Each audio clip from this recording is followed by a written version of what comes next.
again, my dear fellows. Last time we have discussed about the life cycle of HIV, and we have discussed how we can control, not control, but if there is therapy or the medicine for that, and what are the symptoms for the AIDS, and how we can treat it if there is any medicine. And I have told you there is no medicine.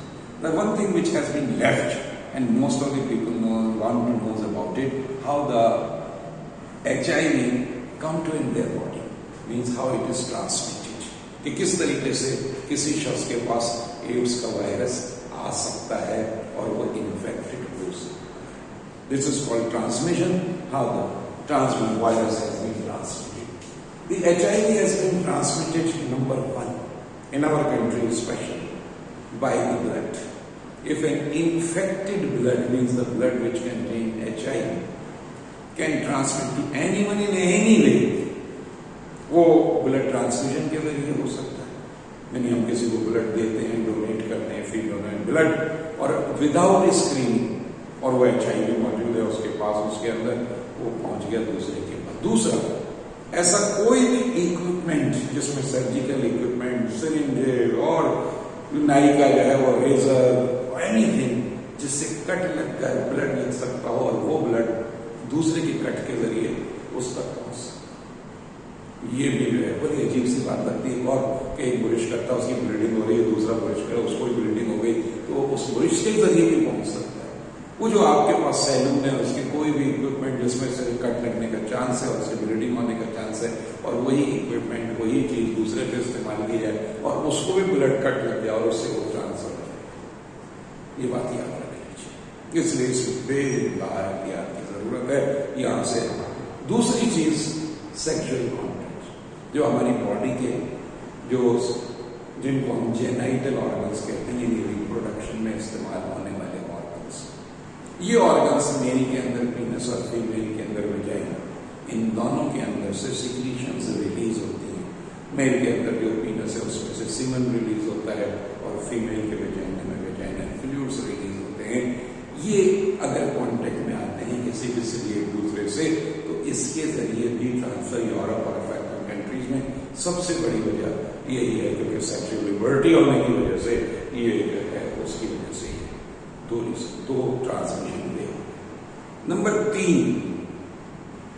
तीन जो है, आपके पास अगर mother HIV positive है और वो baby conceive कर लेती और उसके यूटेरस में बेबी है, तो बेबी उसके यूटेरस के अंदर जहां बेबी डेवलप होता है उसे यूटेरस कहते हैं उस ऑर्गन को, और वो अटैच होती है स्पेशल टाइप के टिश्यूज के जरिए मदर की बॉडी से, और वो टिश्यूज को, रूट लाइक टिश्यूज को we called placenta, by which the baby get nourishment from their mother, the baby get oxygen from their mother, and the baby transfer its waste material, the nitrogenous waste as well as the carbon dioxide, to the mother body to expel out from the body. This is the connection, and this connection is called the placenta. लेकिन इस placenta के जरिए हमारे पास antibodies भी आ सकती हैं और virus जैसा स्मॉलेस्ट लिविंग एंटिटी भी ट्रांसफर हो सकती है. इसलिए HIV प्लेसेंटा के जरिए, यानी वो बेबी जो भी दुनिया में नहीं आया है, मदर से जो है HIV ले रहा है, क्योंकि मदर के पास HIV है. चौथी, the mother milk, if the mother is HIV positive and she feeds her baby, अगर वो अपनी बेबी को फीड कर रही है अपने मिल्क के ऊपर, तो उसके जरिए भी ट्रांसफर होगा HIV. अब कंट्रोल क्या करना है, कैसे कंट्रोल करें? नंबर 1, सर्जिकल इक्विपमेंट्स या तो प्रॉपरली स्टरलाइज करें, या सारे सर्जिकल इक्विपमेंट्स जो हैं वो कैसे होने चाहिए, वो डिस्पोजेबल्स की फॉर्म में उन्हें डिस्कार्ड कर देना चाहिए. पहली चीज. नंबर 2, सेक्सुअल कॉन्टैक्ट से HIV पॉजिटिव पीपल या फिर सेफ मेजर्स में, लेकिन सबसे अच्छी बात है कि साफ सुथरी जिंदगी गुजारें, और अगर ऐसे कोई सिम्टम आ जाते हैं तो ऐसे दोस्त से दूर रहें. नंबर 3, बेबी कंसीव न करें, और नंबर 4, अपनी बेबी को जो है वो फीड ना करें. ये कंट्रोल मेजर्स, ये HIV के कंट्रोल मेजर्स आ गए. अगर हम HIV को कंट्रोल करना चाहते हैं तो इस तरीके से ट्रांसमिशन भी हो गया, कंट्रोल भी हो गया. नेक्स्ट आफ्टर डिफरेंट डिजीजेस, एक डिजीज है जिसको हेपेटाइटिस हमारी कंट्री में बेनता है। हेपेटाइटिस बेसिकली क्या है? Hepatitis is a liver inflammation और लिवर इन्फेक्शन। लिवर हमारा कौन सा ऑर्गन है? हमारा most important vital and homeostatic organ.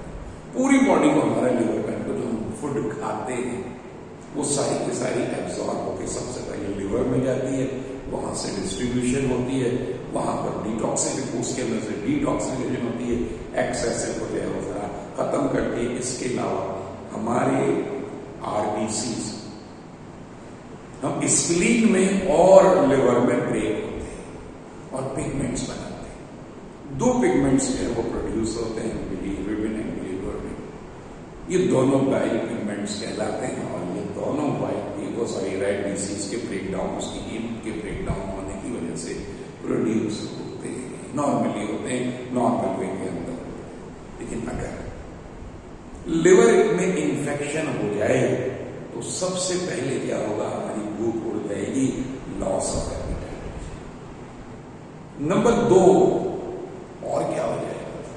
Number 2 जो है लॉस ऑफ एपेटाइट के बाद नंबर 2 चीज जो है वो नॉसेटिक फीलिंग होगी, यानी उल्टी आएगी, खाने को जी नहीं चाहेगा, खाना खाएंगे तो हजम नहीं होगा, इसलिए उल्टी।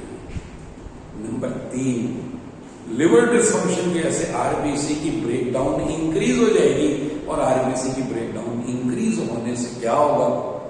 बिलिरुबिन एंड बिलिरुबिन बढ़ जाएगा और जब ये बढ़ जाएगा तो फीसेस भी येलो हो जाएंगे, क्योंकि एक रेड कलर का होता है, एक ग्रीन कलर का होता है, दोनों मिक्स होकर येलो कलर के बन जाते हैं। अब यूरिन डार्क येलो हो जाएगा, फीसेस डार्क येलो हो जाएंगे। ये सारा जो है ये इसके सिम्टम्स हैं और पेन होने लगेगा। कहां पर? आपके टमी के अंदर पेन होगा, खासतौर पे इस हिस्से के अंदर जो है वो पेन होना शुरू हो जाएगा। ये सिम्टम्स हैं किस चीज के? हेपेटाइटिस के बहुत सारे वायरस हैं।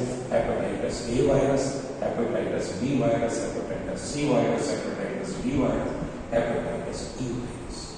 So many strains of the hepatitis virus are there, but we belongs to a very hygienic country. साफ सुथरे मुल्क, हम साफ सुथरे शहर हैं, इसलिए हेपेटाइटिस ए के वायरस ने हम पे इतने हमले किए हैं कि हम यूज टू हो गए उसके। इसलिए इतना ज्यादा इसको आप क्या कहते हैं? Infectious hepatitis. खासतौर पे हमारे कंटामिनेटेड वाटर, जो गटर के पानी के साथ, और अक्सर और बेशतर हमारा गटर का पानी और आम पानी, सेवरेज वाटर सब मिले हुए होते हैं, इसलिए ये फीसिस के जरिए आता है, इसलिए फीसिस वायरस भी कहते हैं। दूसरा आपके पास HBV है, यानी कुछ और मत समझिएगा, HBV से ये हेपेटाइटिस बी वायरस है। गेटिंग माय पॉइंट है।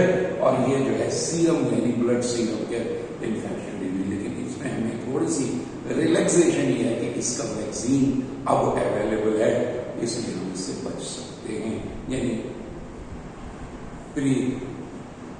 प्रीफाइलेटिक, यानी पहले से अरेंजमेंट कर लें तो हमारे पास। फिर HCV, जिसको हम, ये भी सीरम है लेकिन इसको जनरली प्लेसेंटल वायरस कहा जाता है। ये RNA वायरस, ये RNA वायरस, ये DNA वायरस। फिर HBV, ये वायरॉइड है, basically only and only single viroid which infect the animal. नहीं तो वायरॉइड प्लांट डिजीजेस पास करते हैं, ये वायरल पहला है। HBV ये हेपेटाइटिस से है वो एक ही तरह है। ठीक, उसके बाद एक और डिजीज है जिसको हम हर्पीज कहते हैं। हर्पीज सिंप्लेक्स इसका वायरस है। और ये हर्पीज सिंप्लेक्स क्या होता है? इसके 2 स्ट्रेन्स हैं, एक ओरल हर्पीज डेवलप करता है और एक जेनाइटल हर्पीज। मैंने कहा था रिप्रोडक्टिव ऑर्गन्स को जेनाइटल ऑर्गन्स कहते हैं। ठीक, होता क्या है इसमें बारीक बारीक दाने हो जाते हैं, स्टील की सूरत के अंदर मुंह पे हो जाते हैं, ये जेनाइटल एरिया में हो जाते हैं, पीनस और vagina.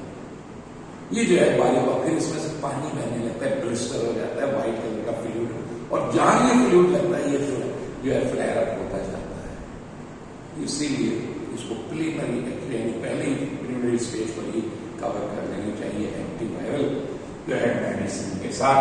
Herpes, poliomyelitis, polio virus. Myelitis को ये माइलिन शीट जो हमारी न्यूरॉन है जो हमारे मसल्स को उसका कॉन्ट्रैक्ट है उनको डिस्ट्रॉय कर देता है।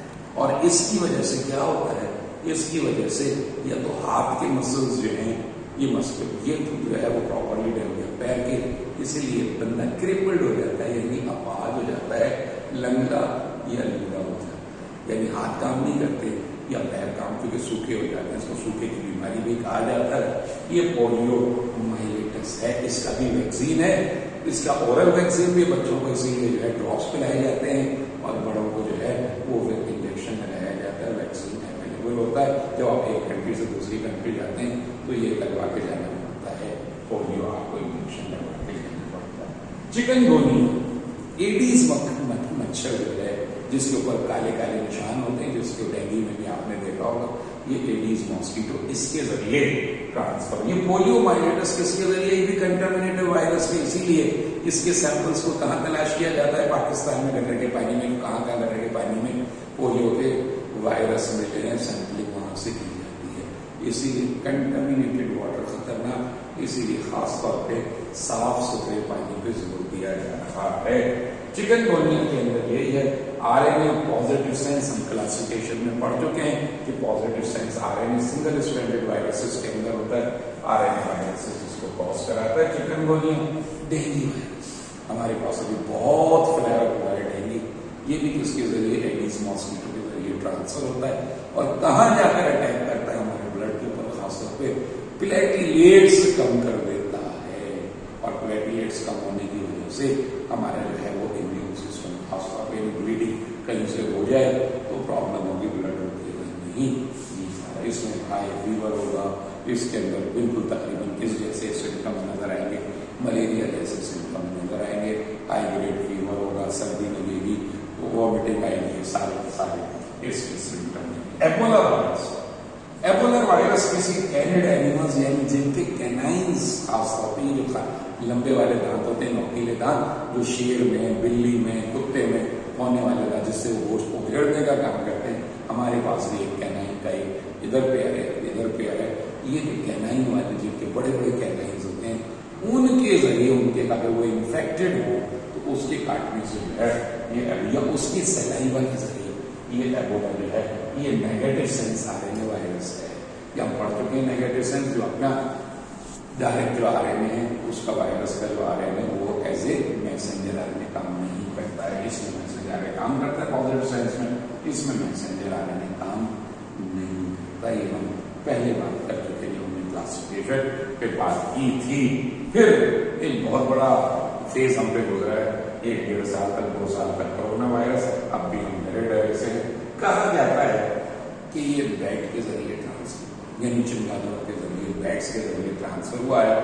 लेकिन आज हम क्या कहते हैं, ये खास तौर पे एयरबॉर्न डिजीज है, एयर के जरिए जो है वो, इसीलिए हम क्या कराते हैं, इसीलिए जो है वो हम मास्क पहनते हैं, इसीलिए हाथ नहीं मिलाते क्योंकि हाथ को प्रचुरता हो सकता है, इसीलिए कहते हैं कि इसको हाथ को जो है वो अच्छे तरीके से साबुन से धोएं, घर के अंदर भी जो है वो ये सारी सैनिटाइजर इस्तेमाल करें, ये सारे के सारे। फिर क्या वायरल डिजीज सिर्फ ऐसे नहीं, हमने टीएमवी पढ़ा था, टोबैको मोज़ेक वायरस, वहां पर टोबैको मोज़ेक डिजीज पढ़ा था। एक और है हमारे पास जो है वो कॉटन लीफ या जो है कॉटन लीफ कर्ल डिजीज, या आपके पास कॉलीफ्लावर कर्ल डिजीज। इसमें क्या होता है, वायरस जो है वो अंदर आ जाता है प्लांट के अंदर और फिर क्या करता है, उसके लीव्स को कर्ल कर देता है, ऐसे ऊपर की तरफ कपलाई के या नीचे की तरफ कपलाई के स्ट्रक्चर बना देता है, और कॉटन लीव्स खराब हो गए, कॉटन का प्लांट खराब हो गया और प्रॉब्लम क्रिएट होता है। लेकिन ये इसको ट्रांसमिट कौन करता है, इसको ट्रांसमिट जो है वो व्हाइट फ्लाई करती है, जिसको हम पहले अमेरिकन सुंडी कहते थे, ठीक, लेकिन अमेरिका ने एतराज किया था, हम उसको सफेद तीला कहते हैं। उसके जरिए जो है ये वायरस ट्रांसफर होता है एक से, और वायरस का नाम क्या है, बेगोमो वायरस।